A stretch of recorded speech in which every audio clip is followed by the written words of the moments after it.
Pendarahan otak adalah pecahnya pembuluh darah di otak yang mengakibatkan adanya gangguan fungsi otak.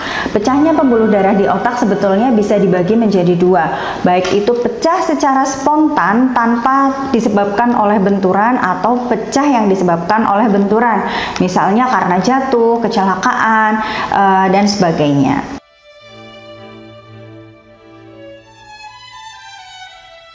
Penyebab umum dari perdarahan otak antara lain adalah darah tinggi yang mendadak, kemudian adanya gangguan penjendalan darah, kemudian adanya gangguan bentuk dari pembuluh darah, kemudian adanya benturan atau trauma pada pembuluh darah di otak, misalnya kecelakaan.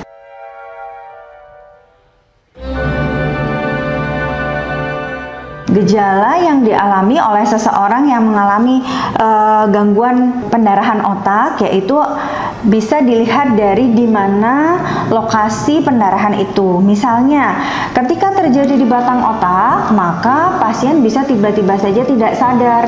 Yang kedua, karena adanya gumpalan darah di tempurung kepala otak, di mana tempurung kepala itu volumenya adalah tetap, maka terjadi efek desak ruang di situ sehingga mengakibatkan nyeri kepala yang hebat seperti tersambar petir rasanya.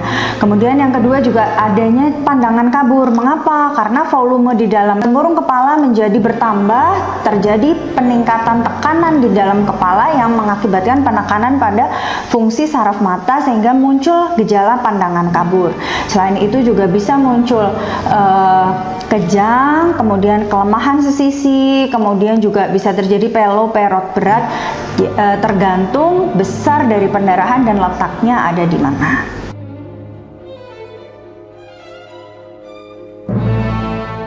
Perbedaan dari perdarahan otak dan stroke sebetulnya itu adalah satu bagian. Jadi stroke itu didefinisikan sebagai gangguan aliran darah ke otak yang bersifat vokal maupun global yang menyebabkan gangguan fungsi saraf, di mana hal tersebut menetap selama lebih dari 24 jam. Nah, salah satu bagian dari stroke adalah stroke perdarahan.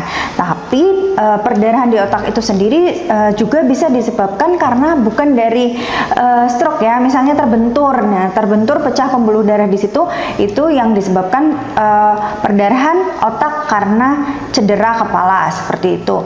Nah, sehingga untuk perdarahan otak itu sendiri mungkin bisa memiliki gejala yang sama dengan stroke perdarahan, tetapi kita kembalikan lagi penyebabnya apa, apakah pecah spontan ataukah pecah karena adanya trauma.